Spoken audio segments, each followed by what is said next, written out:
Amen. Magandang hapon po sa ating lahat, at sa ating Panginoon. Ako din ay sandaling magpapasalamat sa Panginoon sa panibagong pribilehiyo na patuloy na pinagkakaloob niya sa akin. Kung tutusin itong linggong ito, masyado akong pagod nitong nakaraang linggong ito, week na to, physically, masyadong pisante. Kasi yung trabaho ko, dati ang iniintindi ko lang yung matandang babae, ngayon pati yung matandang lalaki, iniintindi na rin. Dati matandang lalaki, autonomo, pero ngayon pati siya talagang inaasikaso mo na.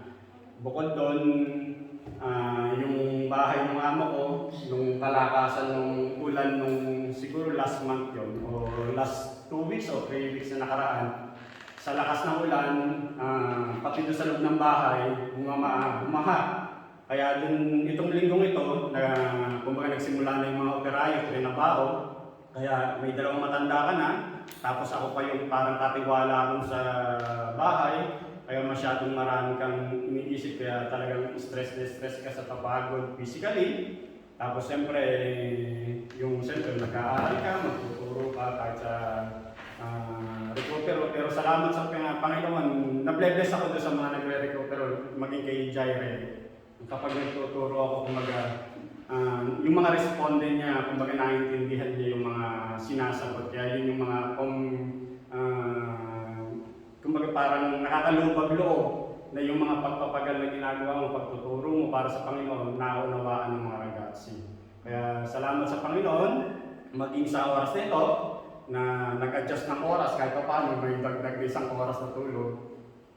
Pero salamat sa Panginoon, kumbaga sa biyaya ng Panginoon, kumbaga sa yung ating lakas, yung bigay sa atin ng porsa na magpatuloy. At kaya nga yung kahit yung pagpapractice sa pagbibita, hindi rin ako nakapag-practice eh.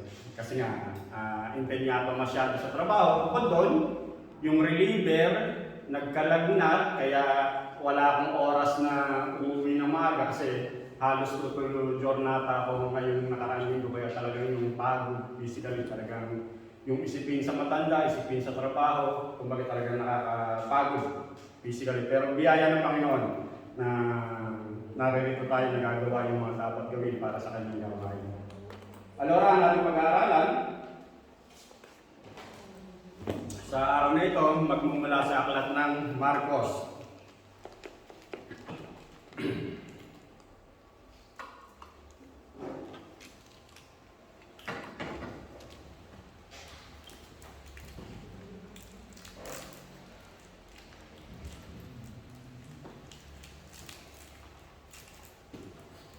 Sa Mark chapter 8, verse 35 hanggang 38. Ang sabi niya rito sa mabuting balita, ang naghahangad na magligtas ng kanyang buhay ay siyang mawawalan nito, ngunit ang mag-alay ng kanyang buhay alang-alang sa akin at sa mabuting balita ay siyang magkakamit niyon. Ano nga ang mapapala ng isang tao? Makamtan man niya ang buong daigdig, kung ang katumbas naman ito'y ang kanyang buhay. Ano ang may babayad ng tao para mabalik sa kanya ang kanyang buhay? Kapag ang sino man ay nahiyang pumilala sa akin at sa aking mga salita sa harapan ng lahing ito na makasalanan at hindi tapat sa Diyos, ikahihiya rin siya ng anak ng tao. Pagparito niya, nataglay ang dakilang kapangyarihan ng kanyang Ama at kasama ang mga banal na anghel. Ang ating mensahe na pag-aaralan ngayon mula sa ating Panginoon ay may titulong Traits of a Genuine Christian, o yung katangian ng isang tunay na Kristiyano. At bago tayo magpatuloy sa ating mensahe, manalangin muna tayo. Hallelujah. Minsan pa po, Ama, maraming salamat po, O Diyos, sa oras nito na minsan pa binigyan mo kami ng panibagong pribilehiyo, ng pagkakataon upang mag-aral at magsaliksik, Panginoon, ng iyong mga salita, Panginoon. Salamat po sa habag, salamat po sa biyaya, salamat po sa iyong dakilang pag-ibig kung bakit kami, Panginoon, nagkaroon ng relasyon sa iyo. Binigyan mo kami, Panginoon, ng kaligtasan. Binigyan mo kami, Panginoon, ng iyong Santong Espiritu bilang tanda at tatak, Panginoon, na kami mga anak mo, Panginoon. Salamat, salamat, salamat sa lahat ng mga pagkilos mo at pagpapaunawa ng tunay na kahulugan ng buhay, Panginoon. At minsan pa, O Diyos, patuloy namin kinikilala na tunay nga, buhay ka, banal ka, Panginoon. At ang lahat sa amin, Panginoon, ay batid at saliksik mo. Kaya minsan pa, patuloy kaming lumalapit, higit ang iyong banlingkod, Panginoon, sa mga sandaling ito. Patawarin mo kami, Panginoon, sa aming mga pagkukulang, sa mga oras at sandali nga na hindi namin naibibigay ang nararapat sa iyo. Ang the best na nararapat sa iyo, Panginoon. Dalayan ko, O Diyos, na tunay nga na ikaw po ang siyang magpala at tunay nga, O Diyos, na gamitin mo lamang ang iyong banglingkod upang maipahayag, Panginoon, ang nais mong iparating sa iglesia ito, O Diyos. Lord God, ikaw po ang siyang patuloy na maghahayag. Magiging daluyan lang po ang iyong banglingkod, Panginoon. Patuloy mo pagkalooban ng karunungan at kaalaman na nagmumula sa iyo, Panginoon. At dalayan ko, O Diyos, na tunay nga ang bawat makaririnig. Lord God, pagpalain mo, Panginoon, at patuloy mong bigyan ng kaunawaan sa bawat katotohanan na aming tatalakayin sa mga sandaling ito, O Diyos. Maraming salamat po at ang dakilang pangalan mo lamang ang siyang tatanggap ng lahat ng papuri, pangarangal at pagsamba sa tayong pangalan lamang ng iyong anak ni Jesus na Panginoon at sariling tagapagligtas. Amen. At dito nga sa ating pag-aaralan, traits of a genuine Christian o yung katangian ng isang tunay na Kristiyano. Dito makita natin na sa ating pag-aaralan, dapat nating maunawaan na sinasabi dyan na God cares, which means you should care. Anong dapat nating maunawaan dyan?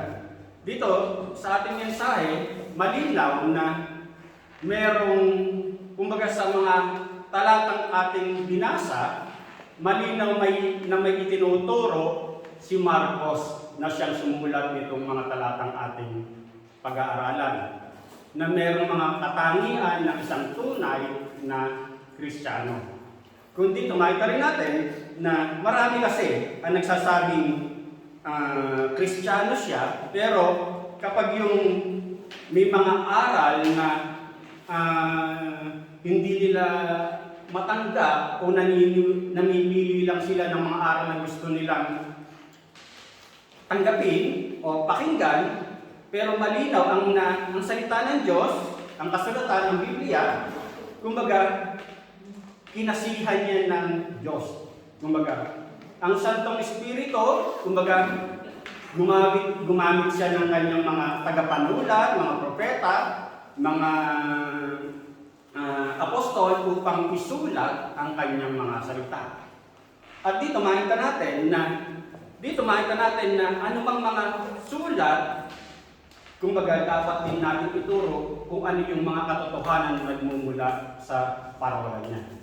At malinaw nga sinasabi sa 2 Timothy 3:16, all Scripture is given by inspiration of God and is profitable for doctrine, for reproof, for correction, for instruction in righteousness, that the man of God may be complete, thoroughly equipped for every good work.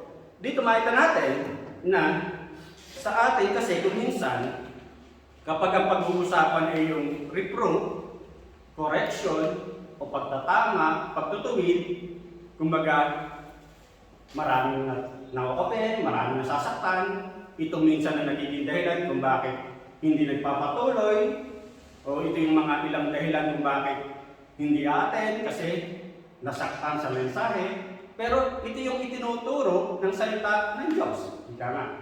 At dito nga sa mensahe natin binasa, maunawaan natin na mayroong katangian ng isang tunay na Kristiyano. Ika nga. At dito makita natin na itong mensahe na ating pag-aaralan, mahalaga siya, importante siya. At dapat nating maunawaan na ang nagsalita dito ang ating mensahe, walang iba ang ating Panginoong Jesucristo. Dito sa mensahe natin pag-aaralan, kumbaga meron tayong 3 punto na titingnan. Ang sabi niya rito sa una ng traits of a genuine Christian, ang sabi nga niya rito, Christians are willing to deny themselves. Kumbaga, ang mga isang tunay na Kristiyano, handa siyang i-deny o itanggi niya yung mga bagay na gusto niya. At dito, para mas maintindihan natin, sinasabi nga niya rito, true conversion means true discipleship embracing God's demands. Ang isang tunay na tumanggap sa ating Panginoong Kristo, kumbaga meron siyang puso na talagang tanggapin yung mga bagay bilang isang tagasunod na siyang hinihiling ng ating Panginoong Diyos. At dito sa verse 34, yung sinundang talata ng ating pinag-aaralan sa hapong ito, ang sabi niya rito, pinalapit ni Jesus ang mga tao, pati ang kanyang mga alagad, at sinabi, kung ibig nino mang sumunod sa akin, limutin niya ang ukol sa kanyang sarili, pasanin ang kanyang krus, at sumunod sa akin. Kumbaga sinabi ng ating Panginoon sa Kristo na kung ibig nino mang sumunod sa akin, limutin niya ang ukol sa kanyang sarili, pasanin ang kanyang krus, at sumunod sa akin. Ibig sabihin, meron siyang tatlong komanda para maging isang tagasunod, isang alagad, isang disipulo, o yung cost of discipleship na tinatawag. At dito, pagdating dun sa verse 35 ng ating pinag-aaralan sa hapong ito, ang sabi nga niya dun sa verse 35, ang naghahangad na magligtas ng kanyang buhay ay siyang mawawalan nito. Ngunit ang mag-alay ng kanyang buhay alang-alang sa akin at sa mabuting balita ay siyang magkakamit niyon. Kumbaga yun yung sa verse 35 ng ating text sa hapong ito. Ngayon, ang sabi niya rito, ano ang dahilan mo para mabuhay? Anong rason mo? Anong dahilan mo kung bakit ka nais mabuhay o bakit ka nabubuhay? What are your reasons for your life? At dito makita nga natin na ang buhay mo ba, ang rason mo ba para magpayaman? Ang buhay mo ba para magpasasa, magpakasarap sa buhay na ito? Ang buhay mo ba ay gusto mong gawin ang lahat ng gusto mong gawin kasi sasabihin mo, buhay ko to. Wala kang pakialam kasi buhay ko to. My way, I did it my way. Sabi ni Frank Sinatra. Kaya maraming namamatay. Dito makita natin, kumbaga, dito makita natin na sinasabi nga niya rito, ang naghahangad na magligtas ng kanyang buhay ay siyang mawawalan nito. At dito makita rin natin, ngunit, yung karugtong ng ating pinag-aaralan, ngunit ang mag-alay ng kanyang buhay alang-alang sa akin at sa mabuting balita ay siyang magkakamit niyon. Kumbaga ang sabi niya rito, yung mag-alay ng kanyang buhay alang-alang sa akin, sino tinutukoy nito? Walang iba ang ating Panginoong Jesucristo at ang kanyang mabuting balita. At dito makita nga natin na dapat nating maunawaan na kinakailangan natin sundin ang ating Panginoong Jesucristo. Bilang isang Kristiyano, bilang isang believer, kailangan natin sundin yung mga inuutos at sinasabi ng ating Panginoong Jesucristo. Hindi yung kung ano lang yung gusto mong marinig. Hindi yung kung ano lang yung gusto mong o kung ano lang yung kaaya-aya sa iyong tenga. Kasi kung tutusin, dahil nga ang buhay natin ay maraming palya, maraming mali, ikinokorek tayo ng Diyo, Kaya kapag habang kinokorek ka, talagang masakit. Pero, kumbaga, ang sinasabi nga, kinakailangan natin ito para maitama tayo. At dito nga, dapat natin maunawaan na maging yung sinasabi ni James, ang sabi nga niya rito, You are just a vapor that appears for a little while and then vanishes away. Kumbaga ang buhay natin dito sa mundong ito, para lang hamog, para lang hininga, ika nga. Nabuhay ka ngayon, maaaring bukas o mamaya, wala na. Mapalad ka kung mahaba ang taon mo, pero hindi natin nasasabi kung ano mangyayari. Minsan may baby, namamatay ka agad. O minsan, mahabang buhay. Pero ang malinaw na sinasabi rito, ang buhay natin parang hamog lamang. Hindi natin alam kung anong pwedeng mangyari bukas o mamaya. Ang tanong, handa ka ba? Paano kung bigla ka na lang paglabas mo dyan, mabundol ka na? Kung hindi ka handa, ika na. Mabuti na lang si Sister Sharon sa nasa mabundol. Kung baga dito, pero buhay pa rin siya. Pero ang pinag-uusapan natin dito, paano kung hindi ka nakaligtas? Napuruhan ka. Mamatay ka. Paano kung halimbawa sa biyaya ng Diyos, kumbaga, salamat sa Diyos sa iglesia ito ng Balerno, walang tinatamaan ng COVID. Pero paano kung halimbawa tinamaan ka ng COVID, hindi ka nakasurvive? Bigla ka na lang mamatay. Handa ka ba? Dito nga makita natin na ang buhay natin, hindi natin alam. Kaya dapat lagi tayo handa. At dito makita natin, ang sinasabi niya rito, sa buhay natin, ika nga, na dapat ang buhay natin, kumbaga, suriin natin. Ano ba talagang pinagkakabalahan natin? Masyado tayong abala para sa mga bagay na kung saan tayo magiging maginhawa, mga bagay na kung saan magbibigay ka sa harapan sa'yo, mga bagay na inaalok ng mundong ito na salungat sa nais ng Diyo. Ano ba talaga ang pinagtutuunan mo ng oras ng pansin? Ano ba talaga? At dito nga makita natin na ang sinasabi nga niya rito, na itong mga bagay na ito, kapag ito ang mga pinagtutuunan mo ng oras mo, ng buhay mo, kinakalimutan mo ang para sa Diyos, nagpapasarap ka, ginagawa mo yung mga lahat ng bagay na nais mo lang gawin na pabor sa'yo, lalo yung mga talagang wala pang relasyon sa Diyos, mag-isip-isip ka. Ang buhay natin parang hamog lang. Paano kung namatay ka na wala ka pa palang relasyon talaga sa Diyos?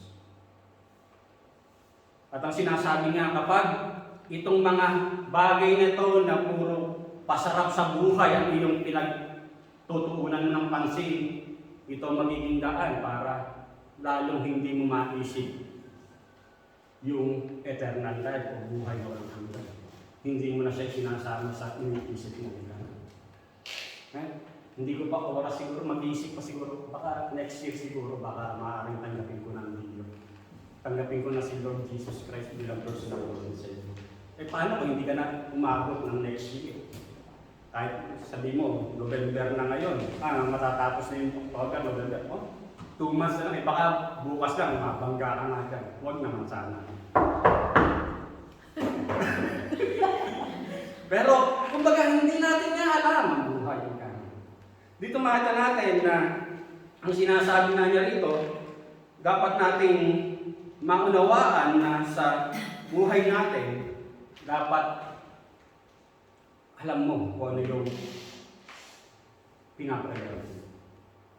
Kaya nga sinasabi nga niya rito, but whoever is willing to give up his earthly, worldly life and to suffer and die, kumbaga, sinasabi niya rito, kung ang sino man na alam niya kung ano yung priority niya, ang ating Panginoong Diyos, na handa siyang magsakripisyo, handa niyang gawin ang lahat para sa Panginoong Kristo, handa niyang gawin lahat para sa mabuting balita, ika nga, yung mga sakripisyo kinakailangan niya para sa Panginoong Diyos, ang sabi, sila ang siyang tatanggap ng buhay. At dito makita nga natin na suriin natin mabuti yung ating mga puso, kung ano ba yung talagang ating priority. Yung ating pinagkakabalahan kita. Kasi baka akala mo lang na Kristiyano ka, pero malinaw na sinasabi rito, kumbaga, may hinahanap ang ating Panginoong sa Kristo. Kung talagang siya yung buhay ng pagkana. Deny yourself, carry your cross, and follow Jesus. At dito sa Matthew 13:18-23, pakinggan nga ninyo ang kahulugan ng talinghagang tungkol sa mag-aasik. Ang mga nakikinig na salita tungkol sa paghahari ng Diyos, ang mga nakikinig ng salita tungkol sa paghahari ng Diyos, ngunit hindi nakakaunawa nito ay katulad ng binding nahasik sa tabi ng daan. Dumarating ang masama at inaagaw ang nahasik sa kanilang puso. Inilalarawan ng binding nahasik sa kabatuhan ang nakikinig ng salita at masayang tumanggap nito kaagad. Kumbaga, nabahaginan, tinanggap niya kaagad, pero, ang sabi niya, tinanggap niya kaagad. Pero sa pagdating sa 21, ngunit hindi ito tumimo sa puso nila, kaya hindi sila nanatili. Kumbaga, hindi nanatili, parang walang ugat. Pagdating ng mga kapighatian o pag-uusig dahil sa salita, agad silang nanlalamig. Kapag mga problema na, may mga kabigatan na, nawawala na. Hindi na nagpapatuloy. Sa 22, inilalarawan naman ang nahasik sa dawagan, ang nakikinig ng salita, ngunit naging abala sa mga bagay ukol sa mundong ito. Kumbaga, inilalarawan naman ang nahasik sa dawagan, ang nakikinig ng salita, ngunit naging abala. Nung una, talagang masipag. Kumbaga talagang masasabi mong maasahan. Pero nagkaroon ng ibang priority. Mas ibang may pinaglaanan ng oras at panahon niya, nawala na yung gawain niya para sa Panginoon. At ang sabi niya rin, ngunit naging abala sa mga bagay ukol sa mundong ito at naging maibigin sa mga kayamanan, ano pat ang salita'y nawalan na ng puwang sa kanilang puso, kaya hindi na makapabuhay. Kaya nga kapag yung mga paalala ko minsan, kapag hindi mo tinanggap ng tama, kumbaga, yung Katolik pinag-aralan natin isang linggo, pag hindi naging tama ang pagtanggap mo, tumitigas yung puso mo. Hanggang manlalamig ka, mawawala ka. At dito kumakita rin natin ang sabi niya sa verse 23, at inilalarawan na nahasik sa matabang lupa ang mga nakikinig ng salita at nakaunawa nito, sila'y namumunga, may tagsasandaan, may tagaan na po, at may tigtataglubo. Kumbaga ito yung mga matatabang lupa na tinanggap nila yung salita ng Diyos, kahit maraming mga pagsubok, problema, kumbaga napagtagumpayan nila, nakapamunga sila, naging maturo, naging matatag sa kanilang relasyon at pananampalataya, pananalig sa ating Panginoon. Nasubok yung kanilang buhay pananampalataya. At dito, makita nga natin, ang sinasabi nga niya rito, kumbaga, genuine Christians have new heart that wants to obey Christ. Ang isang tunay na mananampalataya, binagyan siya ng Diyos ng isang bagong puso. At yung pusong ito ay nais niya sumunod. Kahit mahirap, kahit against sa emotional na nararamdaman niya, kahit parang nadadown siya, pero ang gusto ko'y sumunod sa Diyos. Ang gusto ko'y sumunod kay Kristo. Kasi yun yung ibinigay na bagong puso sa iyo.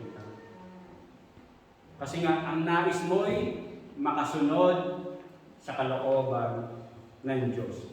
At dito nga sinasabi na you cannot gain resurrection life without dying first. Ano ibig sabihin niya? hindi ka magkakaroon ng panibagong buhay kung hindi ka muna mamamatay. Ano ibig sabihin nun? Na yung dating ikaw, kailangan mamatay para mabuhay ka. Kaya nga di pa sa pag-isip, iluluhod ka, iangat ka, kasi bago ikaw. At dito makikita natin na ang sinasabi nga niya rito, kumbaga mga paalala na sinasabi na ang isang Kristiyano o isang tunay na Kristiyano, kumbaga handa siyang itanggi yung mga bagay na kinasanayan niya para masunod niya ang ating Panginoong Diyos. Sa pangalawa, ang sabi niya rito, Christians are willing to give up all for Christ. Doon sa verse 36 natin, ang sabi niya rito, ano nga ang mapapala ng isang tao, makamtan man niya ang buong daigdig, kung ang katumbas naman ito ay ang kanyang buhay. Dito makita natin na sa English, ang sabi nga niya rito, for what shall it profit a man if he shall gain the whole world and lose his own soul? Kumbaga, I'm a rich man and I gained the whole world, but I lost my soul. Kumbaga, nagpakasasasa sa salapi. Yun nga lang, barya, kaya yun, tatapok-tapusan niya. Ginawa siyang nilaga. Pero sinasabi niya rito, for what shall it profit a man if he shall gain the whole world and lose his own soul? Yung mga mahuhusay sa accounting, halimbawa si Sister Tess, mahuhusay sa accounting, kumbaga yung profit and loss. Kumbaga, ang sabi dyan, ano bang mapapakinabangan ko kung makakamtan ko ang lahat sa mundong ito? Ano bang mapapakinabangan ko kung ang magiging sentro ng buhay ko ay ang kalooban ng Diyos? Pero ang sinasabi nga niya rito, makamtan mo man ang lahat ng mga karangyaan, kasikatan, o mga pasarap sa buhay nito, ang resulta niya, kawalan sa iyo. Paghihirap. Paghihirap na yung tama. Wala kang buhay na walang hanggan. At dito nga makita natin, ang sabi nga niya rito, what gain or advantage is there in owning, controlling, living all there is if you ultimately forfeit his soul? Kumbaga, magpakayaman ka man, matupad mo man lahat ng mga ambisyon mo, mga pangarap mo sa buhay, pero kung wala ka naman talagang tamang relasyon sa Diyos, baka akala mo lang meron. Baka akala mo lang. Pero dito sa mensahe na ating pinag-aaralan, sabi nga natin sa introduction, ang lahat ng nakasulat sa Biblia, kumbaga, kinasihan niya ng Diyos, ng Espiritu ng Diyos. Gumamit lang siya ng kanyang mga tagapanulat, mga apostol, mga propeta niya. Pero malinaw na sinasabi na, kumbaga, baka akala mo lang. Kasi may katangian na sinasabi ang ating Panginoon sa Kristo. Kung tunay mong tinanggap ang ating Panginoon sa Kristo. Kung tunay kang isang Kristiyano. Kumbaga, ipinahayag ko lang kung ano yung sinasabi ni Marcos na siyang sumulat nitong ating pinag-aaralan na siyang ginamit ng ating Panginoong Diyos, ng Santong Espiritu para isulat ang ninanais niyang ipabatid sa mga taga-pakinig. At dito nga makita natin na kung minsan kasi, lalo na halimbawa sa mga ragazzi, sa mga estudyante, halimbawa sa mga kabataan. Kumbaga ito yung mga unang nakakaranas din ng para maranasan nilang ma-accept ng ibang kabataan, ng kanilang mga klase. Kumbaga kaya hindi ito yung nagiging, kumbaga nahihirapan silang magdesisyon. Nahihirapan silang magdesisyon kung sino ba ang talagang magiging priority nila sa kanilang paglakad, sa kanilang buhay na dadaanan. Kasi gusto nilang makasabay sa takbo ng mundong ito. Maging accepted sila sa grupong ito. Ika nga. Kasi siyempre, ang way of the Lord ay iba sa way ng mundong ito. Kaya minsan, nahihirapan talaga sila kung ano yung dadaanan nito. Maging tayo naman, yung kabataan natin, naranasan din natin. Pero salamat sa mga ragazzi na siyang lumalaki sa iglesia na naiintindihan nila yung mga ganitong bagay. At dito nga makita natin na kumbaga maging ang ating Panginoong sa Kristo, kumbaga tinempt din siya ng kaaway na kumbaga parang tinempt din siya para na sa gayon ay huwag siyang lumakad sa nais ng ating Diyos. Maging sa sabi nga ang sabi nga niya rito, kumbaga, willing to give up all for Christ.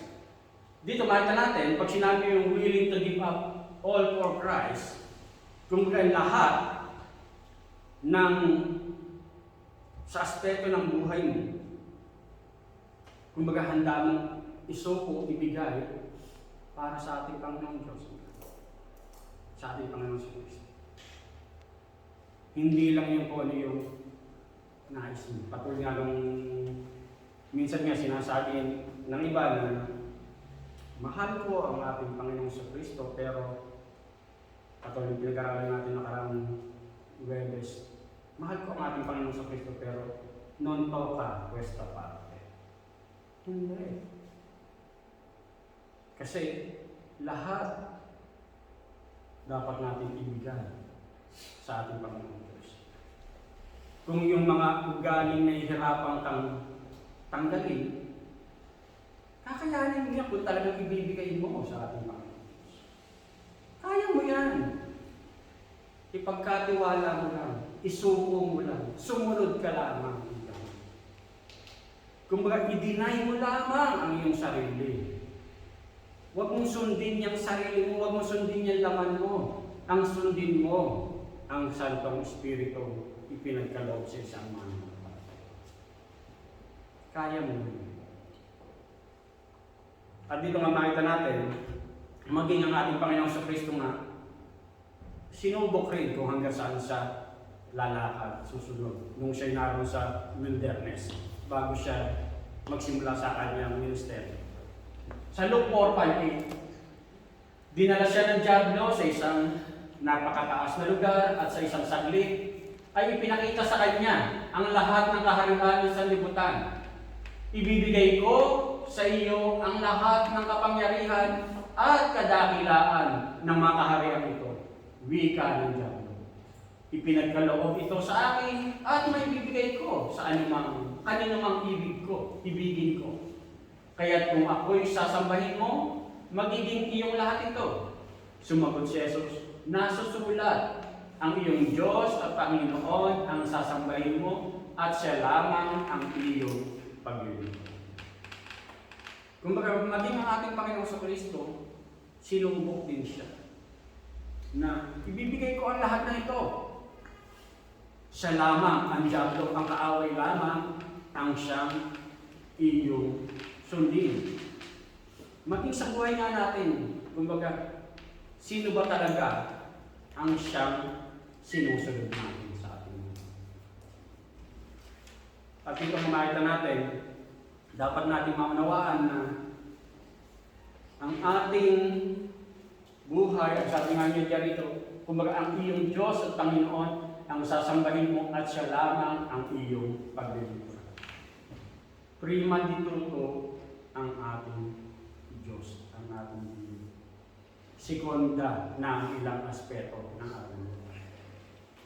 Kaya nga, maging sa 1 Timothy 6:6-8, but godliness with contentment is great gain, for we brought nothing into the world, and we cannot take anything out of the world. But if we have food and clothing, with this we will be content.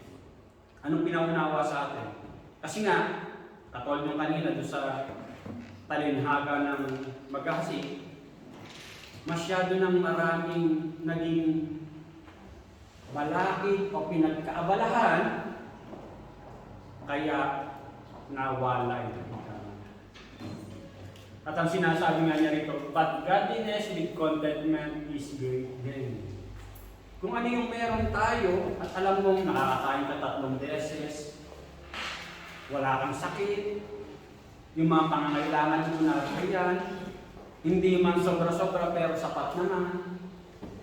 Kumbaga, alam mo na pinagpapala ka pa rin, nakakapagpatuloy ka pa kayo. Sa totoo lang din, yung pagpapasalamat nung isang linggo na may blessing, na may bagong sasakyan. Pero after nang magpa-check up si David at si Pete, may problema sa mata, ano karoon? Siyempre, kaya naman. Pero sige lang, patuloy lang. Ika na. Patuloy lang. Patuloy lang. Kasi hindi naman nagkukulang yung Diyos. At control naman ng Diyos ang lahat. At dito nga makita natin na sinasabi nga niya rito na sa ating buhay, kumbaga, maranas tayo na ipagkatiwala natin ang lahat sa ating Panginoong Diyos. Kumbaga, willing tayong i-give up yung lahat ng bagay para sa paglakad natin sa ating Panginoong Jesucristo. Yung pangatlo,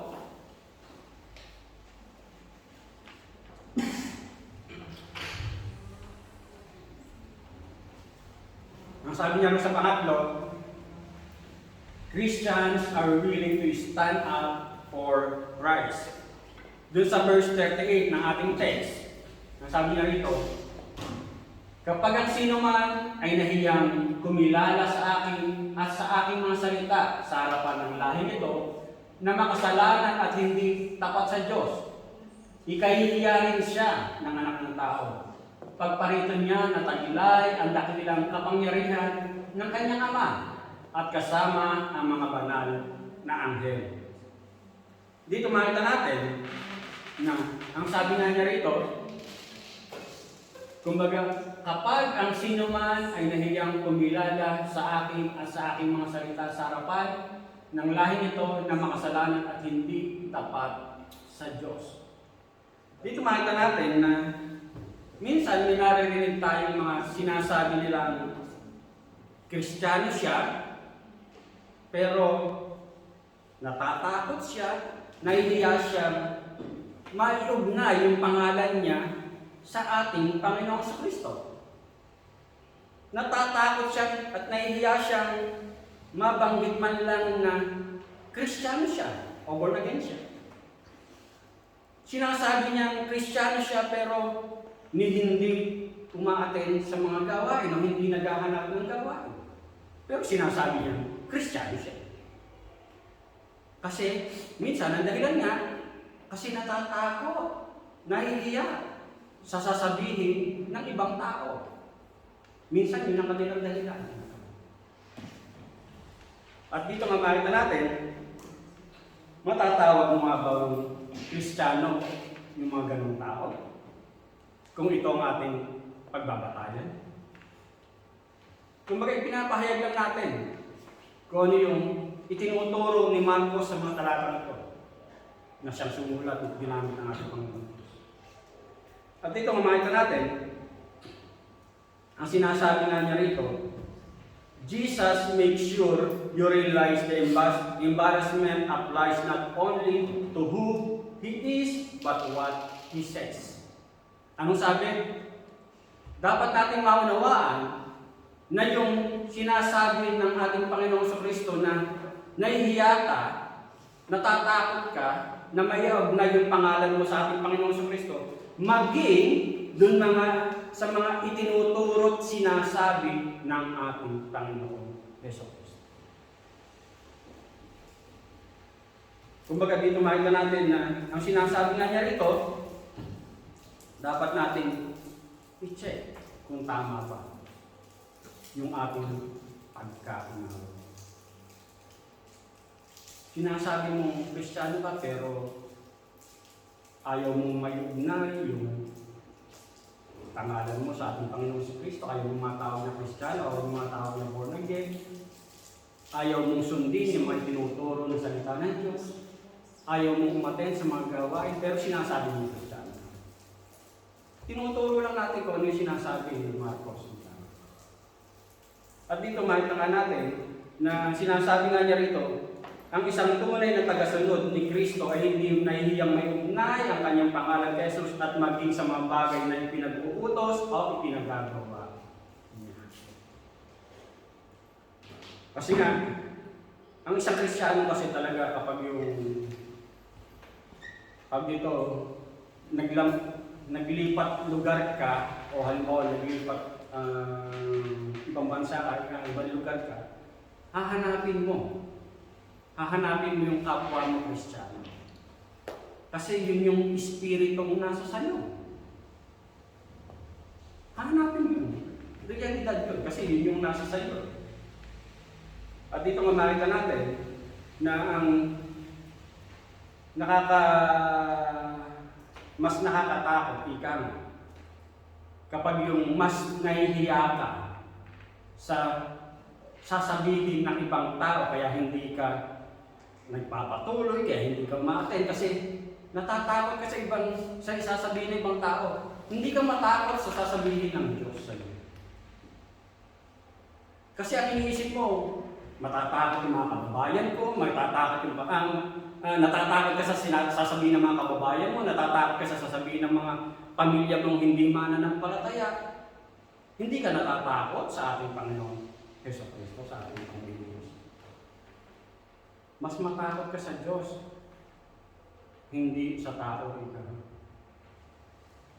At dito ang makita natin, sinasabi nga sa Matthew 10:32-33, therefore, whoever confesses me before men, him I will also confess before my Father who is in heaven. But whoever denies me before men, him I will also deny before my Father who is in heaven. Paano kung ang Panginoong Jesucristo ang siyang magtanggi sa iyo? At dito nga makita natin na ang sinasabi nga niya rito, kapag ikinahiya mo ang ating Panginoong Jesucristo, malaki ang siyang mawawala sa iyo. Lalo na kung nangungusap na halimbawa sa iyo ang ating Panginoong Jesucristo, tatanggapin ko na ba ang ating Panginoong Jesucristo bilang personal Savior? Pero ang iniisip mo, kasi natatakot ka sa sasabihin ng mga kabarkada ko, ng mga kaklase ko, ng mga kaibigan ko. Habang natatakot ka sa mga bagay na nawawala sa iyo, hindi mo yung eternal life. At dito makita natin, ang sinasabi na niya rito, dapat nating maunawaan sino ba yung kinatatakutan. Ang sabi doon sa katrugtong ng talata nitong verse 38, yung mga kinatatakutan mo, yung mga lahing ito na makasalanan at hindi tapat sa Diyos. Yun yung mga kinatatakutan mo. Yung mga lahing makasalanan at hindi tapat sa Diyos. Yung mga adulterous, unfaithful world, sinful generation. Mas yun ang pinakikinggan mo kaysa ang ating Panginoong Diyos. Mas doon ka natatakot sa sasabihin ng mga adulterous, sinful generation na to. Mas yun yung pinakikinggan mo.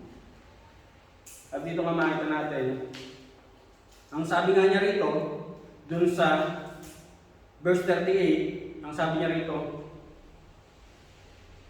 pagparito niya, nataglay ang dakilang kapangyarihan ng kanyang ama at kasama ang mga banal na anghel. Kumbaga dito makita natin, ang sabi niya rito, pagparito niya, nataglay ang dakilang kapangyarihan ng kanyang ama at kasama ang mga banal na anghel. Dito makita natin na malinaw na sinasabi rin ng ating Panginoong Kristo, muli siyang babalik.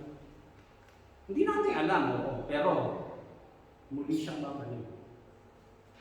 At dito makita nga natin, ang sinasabi nga niya rito, the Father will vindicate the Son's humiliation on the cross by the Son's return in glory. Kung noong napako ang ating Panginoong Kristo dun sa cross, nagtatawanan sila, pinagtatawanan nila ang ating Panginoong Kristo kasi sinasabi niya siya yung Mesiya, siya yung Kristo, pero napako sa cross ng Kalbaryo. Kumbaga, makikita ang kadakilaan ng Diyos ng ating Panginoong Kristo sa kanyang muling pagbabalik.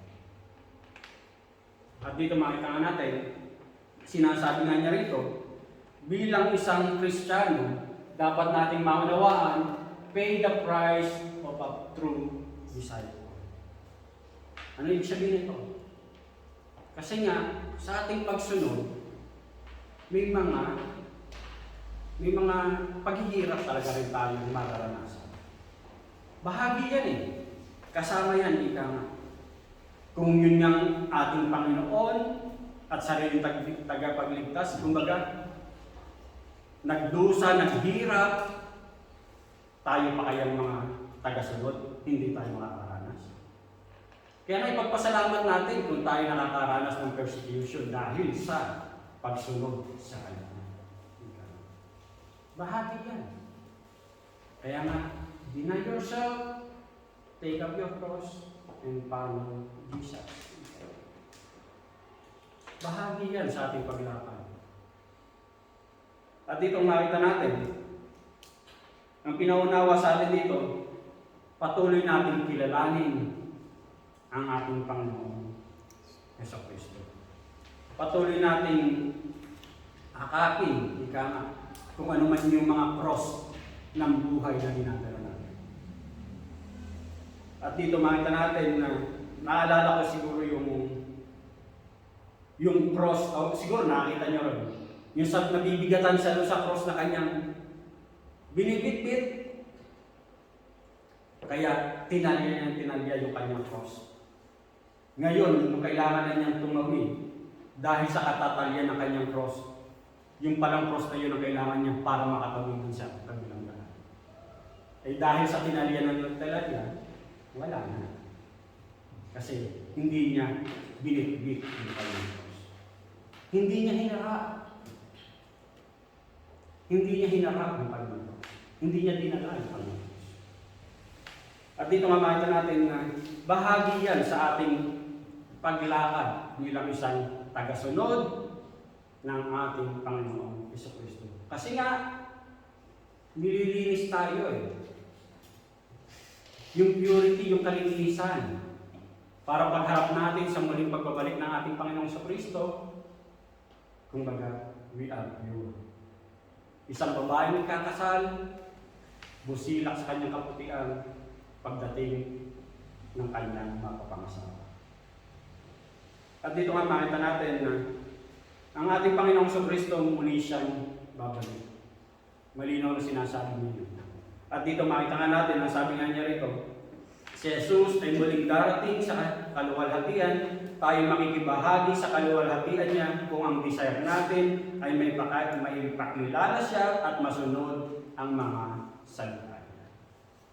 At dito makita nga natin, dapat din natin maunawaan na bilang isang Kristiyano, alam natin yan, habang tayo matagal nang lumalakad, alam natin yan. Walang perfectong Kristiyano. Alam natin yan. Lalo na yung talagang matagal nang lumakad bilang Kristiyano at yung mga bago pa lang lumalakad. Walang perfectong Kristiyano.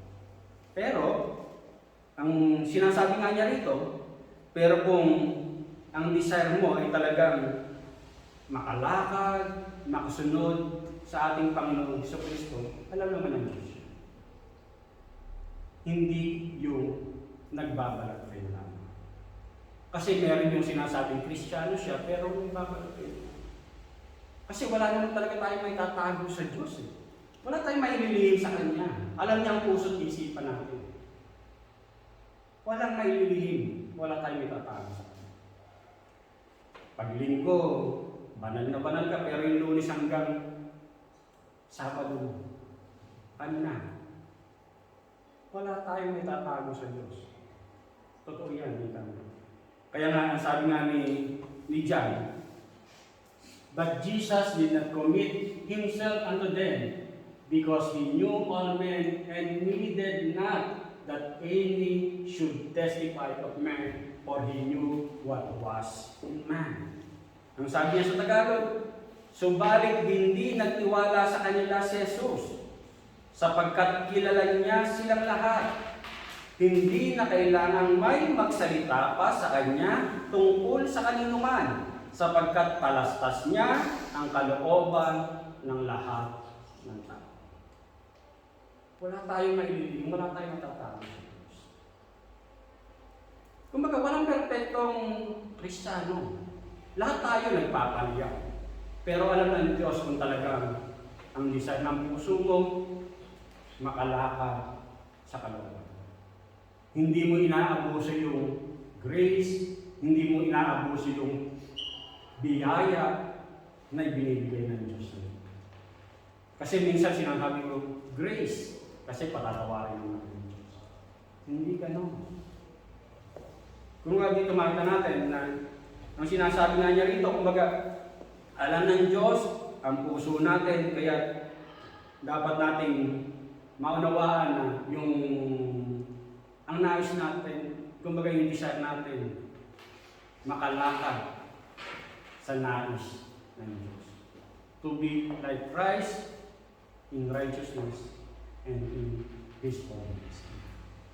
Ngayon, sasabihin mo, tatanungin mo, di ba, sabi rito, kumbaga, nasabi niya rito, kumbaga, di ba kung tinanggap mo na, maaaring tanong, Pastor, di ba kung tinanggap mo na ang ating Panginoong Jesucristo bilang personal Lord and Savior, di ba hindi na mawawala ang kaligtasan? Oo, totoo, hindi na mawawala ang kaligtasan. Pero, ang pinag-uusapan niya rito, totoo mo nga bang tinanggap ang ating Panginoong Jesucristo? Kasi sa sinasabi, pinapaliwanag ng ating Panginoong Jesucristo rito, meron siyang hinahanap. At dito nga sinasabi na, kumbaga, ang sinasabi nga niya rito, kumbaga, mga nagpapalya, oo. Pero alam ng Diyos yung puso niya. Kaya hindi mawawala ang kaligtasan kung talagang tunay yung tinutulungan ang ating Panginoon sa Kristo. Kaya nga sabi nga niya rito, kumbaga, Jesus is not saying you have to perform perfectly to be a Christian. Ang sinasabi nga niya rito, but if you truly have the name of Christ, you will embrace what He teaches. Kumbaga, ang pinaunawa nga niya rito, kumbaga, hindi naman talaga tayo, habang narinito tayo, may struggle tayo.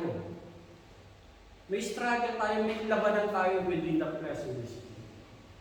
Pero ang sinasabi niya, if you truly have the name of Christ, you will embrace. Kumbaga, aakapin mo, susundin mo. May pagnanais kang magawa. Yung mga itinuturo at ipinag-uutos ng ating Panginoon Jesucristo. At dito nga makita natin na ang isang katanungan sa atin bago tayo magtapos, ang sabi niya rito, are you willing to suffer and offer your life to God as a genuine believer of Christ? Handa ka ba?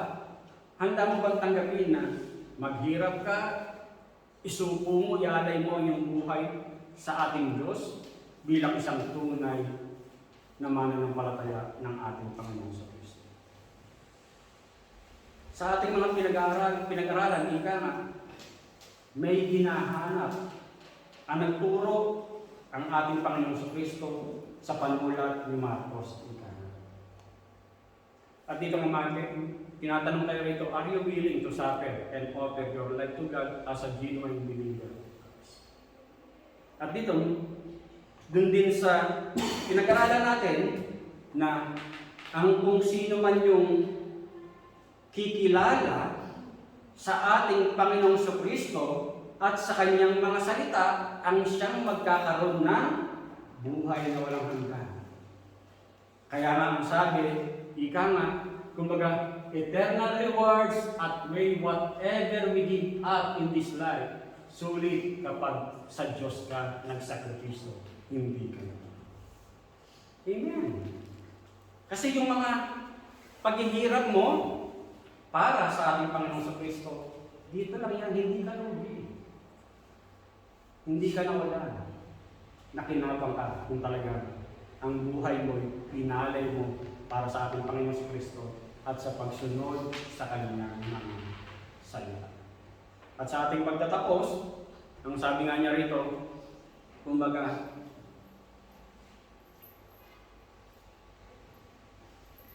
Christians are willing to deny themselves. Christians are willing to give up all for Christ.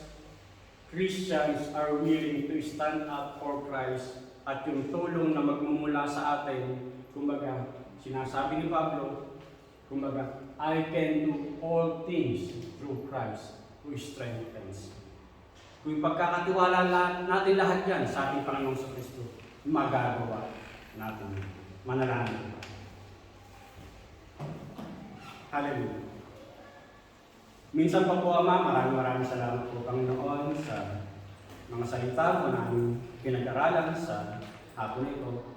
Tunay nga, O Diyos, na ang mga salita mo'y buhay, sapagkat Ikaw, O Diyos, ay buhay, Panginoon. Kailangan namin, Panginoon, ang mga pagkain spiritual na ito upang patuloy kaming maging malakas, malusog sa aming buhay pananampalataya, Panginoon.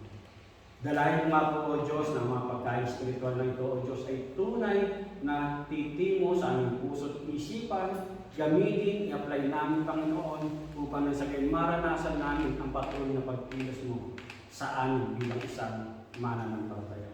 Bilang isang Kristiyano, dala-dala namin, Panginoon, ang iyong pangalan, Kristo, Panginoon.